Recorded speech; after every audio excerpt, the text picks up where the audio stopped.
जय हिंद दोस्तों, नमस्कार। बात कर लेते हैं आज की दिन भर की सारी बड़ी खबरों की, जहां सबसे पहले आपको बताएंगे दोस्तों, ईरान इजराइल के जंग में घुस तो गया अमेरिका। अब भारी नुकसान होने के बाद, किरकिरी होने के बाद ईरान जंग से बाहर निकलने को छटपटा रहा है Donald Trump. JD Vance Netanyahu में मच गया बवाल, कह दिया हमें इजराइल ने फंसाया है। जी हाँ दोस्तों, तो उधर आपको बताएंगे ईरान और यूएई में जंग का बहुत बड़ा खतरा। भारत ने आनन फानन में भेज दिया ब्रिक्स सम्मेलन में हिस्सा लेने का न्योता। इतना ही नहीं, अभी अभी जस्ट प्रधानमंत्री नरेंद्र मोदी जी ने सऊदी के क्राउन प्रिंस से भी की बात। जी हाँ, बताएंगे किस बात को लेकर उन्होंने फोन मिलाया दोस्तों। साथ ही साथ हुआ सबसे बड़ा खुलासा, क्या प्रधानमंत्री नरेंद्र मोदी जी और डोनाल्ड ट्रंप के साथ टेलीफोन पर एलोन मस्क भी मौजूद थे? क्या है इसको लेकर जानकारी दोस्तों, क्या है सच्चाई, सबसे पहले आपको बताएंगे। तो वहीं उससे बड़ी चौंका देने वाली खबर, ईरान युद्ध में कूदे हूती विद्रोही, क्या अरब में खुल सकता है नया मोर्चा? क्या हॉर्मुज स्ट्रेट के बाद एक और समुद्री रास्ता होगा बंद?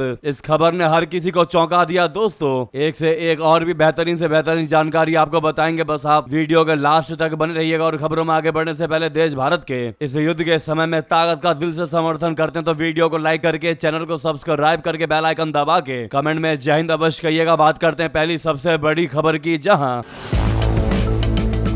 ईरान के साथ चल रही जंग के बीच अमेरिका और इजराइल के रिश्तों में दरार की खबरें सामने आने लगी है। एक प्राइवेट फोन कॉल ने दोनों देशों के बीच छिपे मतभेद को उजागर कर दिया है। इससे पता चलता है कि अमेरिका अब खुद को इस युद्ध में फंसा हुआ मान रहा है। जानकारी के अनुसार अमेरिकी उपराष्ट्रपति जेडी वेंस और इजराइल के प्रधानमंत्री बेंजामिन नेतन्याहू के बीच हुई बातचीत में तीखी बहस हुई है। एक्सियोस की रिपोर्ट के अनुसार, सामने आई जानकारी के अनुसार, वेंस ने सीधे तौर पर नेतन्याहू के उन दावों पर सवाल उठा दिए जो युद्ध से पहले किए गए थे, खासकर यह दावा कि ईरान में सत्ता परिवर्तन आसान होगा और वहां आंतरिक विद्रोह भड़क सकता है। एक अमेरिकी अधिकारी ने बताया कि ईरान युद्ध से पहले नेतन्याहू ने स्थिति को काफी आसान बताया था। उन्होंने ये संकेत दिया था कि ईरान की सरकार कमजोर है और थोड़े दबाव में ही वहां बड़ा बदलाव आ सकता है, लेकिन जमीनी हालात इससे बिल्कुल अलग निकले। जी हाँ, ईरान को जितना कमजोर समझा गया था वो उससे कहीं ज्यादा ताकतवर निकला और अमेरिका को जमकर नुकसान पहुंचा दिया। बताया जा रहा है कि जेडी वेंस ने साफ कह दिया है कि नेतन्याहू के कई अनुमान बहुत ज्यादा आशावादी थे, खास तौर पर यह उम्मीद की युद्ध से ईरान के अंदर जनता सरकार के खिलाफ खड़ी हो जाएगी, पूरी तरह गलत साबित हुई। जी हां दोस्तों, अमेरिका को लग रहा था कि हम खामेनेई सत्ता के खिलाफ वॉर करेंगे तो ईरान की जनता भी खामेनेई के खिलाफ सड़कों पर उतर जाएगी, लेकिन ऐसा नहीं हुआ। पूरी ईरान की जनता एकजुट हो गई। जब बात राष्ट्र पर आई, जब बात देश पर आ पड़ी दोस्तों, तो पूरी ईरान की जनता एकजुट हो गई, जिसमें अमेरिका के सारे प्लान पर पानी फेर दिया। ईरान की जनता ने सिर्फ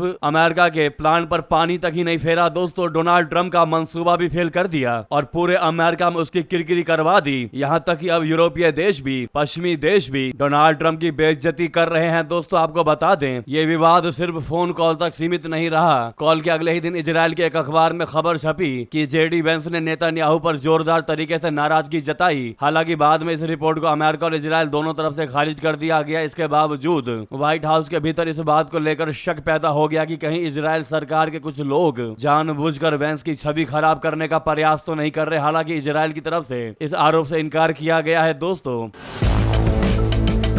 असल में यह पूरा मामला एक बड़े अंतर को दिखाता है। इजराइल शुरुआत से ही इस युद्ध को लेकर काफी आत्मविश्वास में था। उसे उम्मीद थी कि ईरान पर दबाव डालकर वहां की सत्ता को कमजोर किया जा सकता है और बार बार यही बात वो अमेरिका को समझा रहा था। इजराइल ने अमेरिका को भी सपने दिखा दिए कि आप हमारी बात मानो, हम जैसा कह रहे हैं अगर वैसा हुआ तो ईरान में खामनेई की सत्ता उखड़ फेंकेगी। लेकिन ऐसा नहीं हुआ। अब अमेरिका में ही डोनाल्ड ट्रंप के खिलाफ दोस्तों बवाल मच गया है। अमेरिकी जनता भी ट्रंप के सपोर्ट में नहीं है दोस्तों और इस हमले को वेस्ट ऑफ मनी बता रहे हैं। जी हाँ दोस्तों, अगर आप भी मानते हैं कि अमेरिकी जनता का कहना बिल्कुल सही है और ये वाकई में ट्रंप ने ऐसा करके पैसे की बर्बादी की है, वक्त की बर्बादी की है और बाकी देशों जैसे भारत जैसे देशों में ऊर्जा को लेकर जो सनसनी मचाई है दोस्तों, वाकई में ये बहुत गलत किया है। तो अपनी राय अवश्य दीजिएगा। वहीं आपको बता दें, चौंका देने वाली खबर, ईरान और यूएई में भी अब जंग का मंडरा रहा है बड़ा खतरा। भारत ने भेजा ब्रिक्स सम्मेलन में हिस्सा लेने का न्योता, तेहरान ने बढ़ा दी चुनौती। लेकिन आपको बता दें, दें उससे पहले प्रधानमंत्री नरेंद्र मोदी जी ने सऊदी के क्राउन प्रिंस से की है बात। पश्चिम एशिया में चल रहे संघर्ष पर की चर्चा। दोस्तों, पश्चिम एशिया में संघर्ष के बीच प्रधानमंत्री नरेंद्र मोदी जी ने शनिवार को सऊदी अरब के क्राउन प्रिंस और प्रधानमंत्री प्रिंस मोहम्मद बिन सलमान से बात की। इस दौरान प्रधानमंत्री मोदी जी ने पश्चिम एशिया में चल रहे संघर्ष पर चर्चा की। प्रधानमंत्री मोदी जी ने सऊदी अरबिया के ऊर्जा बुनियादी ढांचे पर हुए हमलों की निंदा की। पीएम मोदी ने एक्स पर लिखा, जो आप सामने देख पा रहे हैं, कि सऊदी अरब के क्राउन प्रिंस और प्रधानमंत्री महामहिम प्रिंस मोहम्मद बिन सलमान से बात की और पश्चिम एशिया में चल रहे संघर्ष पर चर्चा की। मैंने क्षेत्रीय ऊर्जा बुनियादी ढांचे पर हुए हमलों की भारत की निंदा को दोहराया। मोदी जी ने बताया कि हम इस बात पर सहमत हुए हैं कि नौवहन की स्वतंत्रता सुनिश्चित करना और शिपिंग लाइनों को खुला और सुरक्षित रखना आवश्यक है। सऊदी अरब में भारतीय समुदाय के कल्याण के लिए उनके निरंतर समर्थन के लिए मैंने उन्हें यानी सऊदी अरब के क्राउन प्रिंस को धन्यवाद भी दिया। जी हाँ दोस्तों, अब आपको बता दें कैसे ईरान और यूएई के बीच में जंग का है बड़ा खतरा। दोस्तों, अमेरिका के मरीन कमांडो बड़े पैमाने पर खाड़ी देशों में पहुंच रहे हैं। इस बात के आसार बन रहे हैं कि अमेरिका कोई बड़ा जमीनी हमला ईरान में कर सकता है। इस बीच ईरानी सूत्रों ने कहा है कि संयुक्त अरब अमीरात अमेरिका इजराइल युद्ध में सक्रिय रूप से भूमिका निभा रहा है। उसने कहा कि अमेरिका कोई जमीनी सेना भेजता है तो उसके जवाब में यूएई में व्यापक हमला करके जवाब दिया जाएगा। अमेरिका स्ट्रेट ऑफ हॉर्मुज को खुलवाने के लिए जमीनी हमले के विकल्प पर भी विचार कर रहा है, जिसके बंद होने से यूएई, भारत समेत पूरी दुनिया को बहुत दिक्कत हो रही है। अमेरिका ने जब से ईरान पर हमला किया है तब से तेहरान ने सैकड़ों मिसाइल और ड्रोन हमले यूएई और सऊदी अरबिया पर किए हैं। इससे इन दोनों देशों के बीच जंग जैसे हालात है। इस बीच भारत ने इन तीनों ही ब्रिक्स के सदस्य देशों को सम्मेलन में हिस्सा लेने के लिए न्योता भेज दिया। ईरान लगातार भारत से मांग कर रहा है कि भारत ब्रिक्स के मंच से ईरान पर अमेरिका और इजराइल के हमले की निंदा करे। भारत इस समय ब्रिक्स का अध्यक्ष है। भारत ने अभी तक ईरान की इस मांग को स्वीकार करने से परहेज किया है। इसकी वजह यह है कि ईरान ब्रिक्स के दो सदस्य देशों यूएई और सऊदी अरबिया पर भी हमले कर रहा है। ये दोनों भी भारत के दोस्त हैं। भारत ने ब्रिक्स के सदस्य देशों को कई महीनों में होने वाली विदेशी मंत्रियों की बैठक और सितंबर में होने वाले 18वें ब्रिक्स शिखर सम्मेलन के लिए न्योता भेजा है। जी हाँ दोस्तों, भारत को उम्मीद है कि ब्रिक्स की इन बैठकों से पश्चिम एशिया में चल रहे युद्ध को खत्म करने को लेकर सहमति बनेगी। भारतीय अधिकारियों ने कहा है कि अभी यह स्पष्ट नहीं है कि यूएई और ईरान एक साथ इस बैठक में हिस्सा लेंगे या नहीं। हालांकि ये बैठक वर्चुअल नहीं होगी, तो ऐसे में इन नेताओं को अगर शामिल होना है तो भारत आना होगा। वहीं सितंबर में होने वाली ब्रिक्स शिखर सम्मेलन में रूसी राष्ट्रपति व्लादिमीर पुतिन, चीनी राष्ट्रपति शी जिनपिंग और अन्य सदस्य देशों के शीर्ष नेता हिस्सा लेंगे। ये 9 से 10 सितंबर के बीच होनी है। जी हाँ दोस्तों, क्या लगता है आपको, क्या यूएई और ईरान एक साथ एक मंच पर भारत आएंगे? आपको जो भी लगता हो अवश्य कमेंट करके बताइएगा। फिलहाल कह पाना मुश्किल है, जैसे हालात चल रहे हैं दोस्तों, हमें नहीं लगता कि ये दोनों देश बिना किसी तीसरे देश के इन्वॉल्वमेंट के आमने सामने जुटेंगे। इस मुद्दे पर आपकी जो भी राय हो अवश्य कमेंट करके बताएगा। लेकिन रिक्वेस्ट है दोस्तों, सामने लाइक का बटन अभी तक लाइक नहीं किया तो अवश्य दबा दीजिएगा।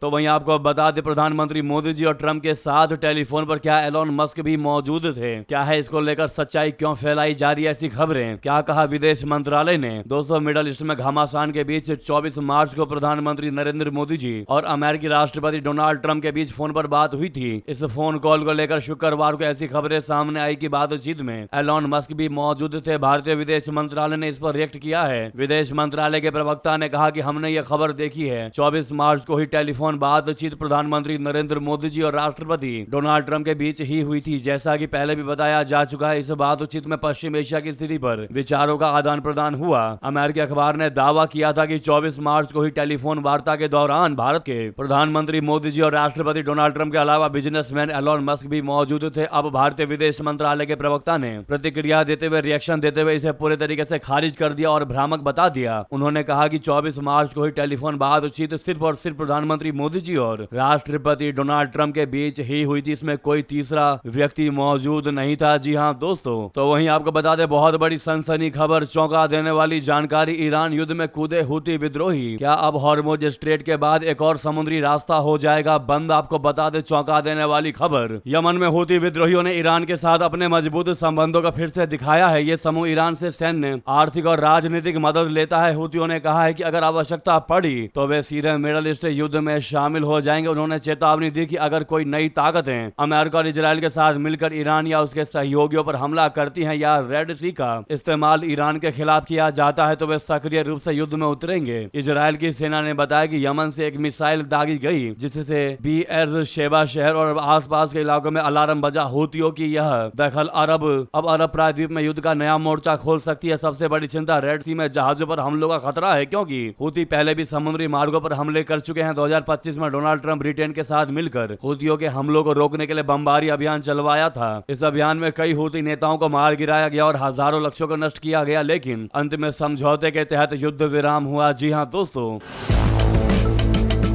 लेबनान और इराक में मौजूद ईरान के शिया सहयोगी पहले ही इस क्षेत्रीय युद्ध में शामिल हो चुके हैं। अब हूती के दखल के बाद बाब अल मंदेब के बंद होने की भी आशंका है। बाब अल मंदेब दुनिया के सबसे महत्वपूर्ण समुद्री चेक पॉइंट्स में से एक है। इसे यह यमन यानी अरब प्रायद्वीप और जिबूती यानी इरिट्रिया अफ्रीका के हॉर्न ऑफ अफ्रीका के बीच स्थित है। दोस्तों, ये रेड सी को अदन की खाड़ी और भारतीय महासागर से जोड़ता है। ये स्वेज नहर तक पहुंचने का एकमात्र समुद्री रास्ता है और दुनिया का लगभग 10 से 15% समुद्री व्यापार इसी रूट से होता है। हॉर्मुज पर पहले ही ईरान ने बैन लगा दिया है। अगर हूती इसे भी बंद कर देते हैं तो दुनिया में एक बड़ा आर्थिक संकट पैदा हो सकता है। दोस्तों, उधर आपको बता दें, ईरान युद्ध के बीच पाकिस्तान आखिर क्यों जा रहे 3 मुस्लिम देशों के विदेश मंत्री इस्लामाबाद ने बताई इसकी वजह। जी हां, ईरान युद्ध के बीच पाकिस्तान एक अहम कूटनीतिक पहल कर रहा है। पाकिस्तान सरकार ने बताया कि सऊदी अरब, मिस्र और तुर्की के विदेश मंत्री जल्द ही इस्लामाबाद का दौरा करेंगे, जहां क्षेत्रीय हालात पर अहम चर्चाएं होंगी। ये दौरा पाकिस्तान के उप प्रधानमंत्री और विदेश मंत्री इशाक डार के निमंत्रण पर हो रहा है। सऊदी अरब के विदेश मंत्री फैजल बिन फरहान अल सऊद, तुर्की के विदेश मंत्री हाकान फिदान और मिस्र के विदेश मंत्री बदर अब्देल्टी रविवार और सोमवार को इस्लामाबाद पहुंचेंगे। इससे पहले 19 मार्च को इन चारों विदेश मंत्रियों ने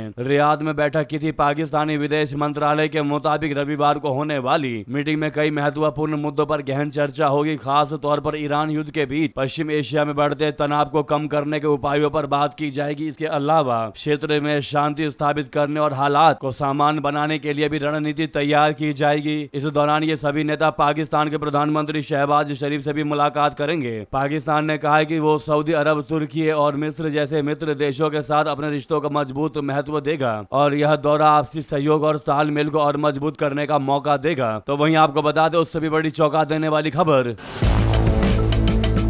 ईरान युद्ध के बीच आखिरकार अचानक अमेरिका क्यों जा रहे बांग्लादेश के आर्मी चीफ। पहले मोहम्मद यूनुस ने लगाया था अड़ंगा, अब क्या है खबर? क्या बांग्लादेश खेल रहा है डबल गेम? पहले पाकिस्तान को दिया झटका, अब आर्मी चीफ अमेरिका रवाना। ईरान जंग के बीच क्या कर रहा है वो बड़ा खेला। दोस्तों, बांग्लादेश के पीएम तारिक रहमान ने 25 मार्च को नरसंहार दिवस मनाते हुए पाकिस्तान पर निशाना साधा था। 1971 में पाकिस्तान की ओर से बंगाली लोगों पर हुए अत्याचार को उन्होंने सबसे शर्मनाक और क्रूर दिनों में से एक बताया। ये बात पाकिस्तान को अच्छी नहीं लगी। अब इसी बीच बांग्लादेश अमेरिका से करीबी बढ़ाने लगा है। बांग्लादेश के आर्मी चीफ वाकर उज्जमान यूएस की यात्रा पर जा रहे हैं। जी हां, 29 मार्च से वो अमेरिका के 5 दिवसीय दौरे पर जा रहे हैं। सेना प्रमुख बनने के बाद ये उनका दूसरा दौरा होगा। इस दौरे की टाइमिंग बेहद खास है। वो ऐसे समय पर अमेरिका जा रहे हैं जब यूएस और ईरान के बीच युद्ध चल रहा है। दौरे की टाइमिंग इसलिए भी और भी खास है क्योंकि हाल ही में 12 फरवरी को हुए आम चुनावों में बांग्लादेश नेशनलिस्ट पार्टी ने भारी बहुमत के साथ जीत हासिल की है। वहीं जमात इस्लामी विपक्ष की भूमिका में आई है। दूसरी तरफ शेख हसीना की पार्टी अवामी लीग को चुनाव लड़ने की अनुमति नहीं दी गई थी, जिसे पूर्व अंतरिम सरकार ने आतंकवाद विरोधी कानून के तहत बैन कर दिया था। जनरल वाकर उज्जमान खुद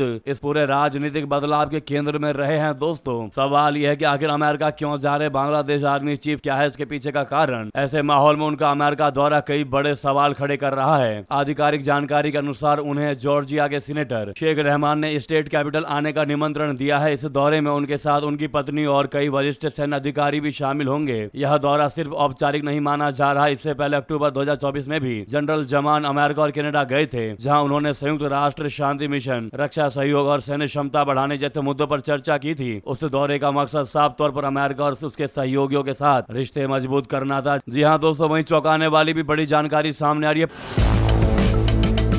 पाकिस्तान सेना के पूर्व प्रमुख कमर जावेद बाजवा का हो गया निधन। जी हां, वॉशरूम में गिरने से सिर में गंभीर चोट लगने के कारण निधन हो गया है। जी हां, पाकिस्तान सेना के पूर्व प्रमुख कमर जावेद बाजवा की मौत की खबर सामने आ रही है। आपको बता दें, बड़े बड़े अखबारों ने दी स्टेट्समैन, यूएनआई ने खबर छापी है। आपको बता दें, इस्लामाबाद पोस्ट से बात करने वाले करीबी परिवार के सदस्यों के मुताबिक पाकिस्तान के पूर्व सेना प्रमुख कमर जावेद बाजवा का सिर में गंभीर चोट लगने के बाद निधन हो गया है। मीडिया रिपोर्टों के अनुसार 65 वर्षीय पूर्व जनरल को इस साल की शुरुआत में अपने वॉशरूम में फिसलकर गिरने के बाद रावलपिंडी मिलिट्री अस्पताल में भर्ती करवाया गया था। फरवरी 2026 में हुई इस घटना में उनके सिर में कई गंभीर चोटें आई थी। अस्पताल और परिवार के सूत्रों ने पहले ही पुष्टि कर दी थी कि गिरने के तुरंत बाद उन्हें अस्पताल लेकर जाया गया था। भर्ती होने के कुछ ही समय बाद डॉक्टरों ने उनकी सर्जरी की और उन्हें गहन चिकित्सा इकाई यानी आईसीयू में कड़ी निगरानी में रखा गया। उस समय अस्पताल के अधिकारियों ने कहा था कि सर्जरी सफल रही, लेकिन उनका स्वास्थ्य अगले कुछ दिनों में उनकी हालत में सुधार पर निर्भर था। चोटों की गंभीरता को देखते हुए चिकित्सा दल उन पर कड़ी निगरानी रख रहे थे, लेकिन अब खबर आ रही है कि उनकी मौत हो गई है। दोस्तों, हालांकि पाकिस्तान इस खबर को छुपाता हुआ दिखाई दे रहा है। कहीं से कहीं तक उसने अभी तक इन चीजों को रिवील नहीं किया, आखिर क्या है इसके पीछे कारण। लेकिन जो जानकारी सामने आ रही है यूएनआई न्यूज और दी स्टेट्समैन खबर में छपी जानकारी के मुताबिक हम आपको यह खबर बता रहे हैं। दोस्तों, बाकी पाकिस्तान ने अभी तक इसकी पुष्टि नहीं की है। लगे हाथ तो आप लोग वीडियो को लाइक करके चैनल को सब्सक्राइब करके बेल आइकन दबा के कमेंट में जय हिंद अवश्य कह दीजिएगा। मिलते अगली बड़ी खबर में। यहाँ तक बने रहने के लिए सभी का बहुत बहुत धन्यवाद। और जहां पर भी आपका ग्रुप हो दोस्तों, व्हाट्सएप, फेसबुक, एक्स, हर जगह इस वीडियो को शेयर करिएगा। जय हिंद, जय भारत, जय श्री राम।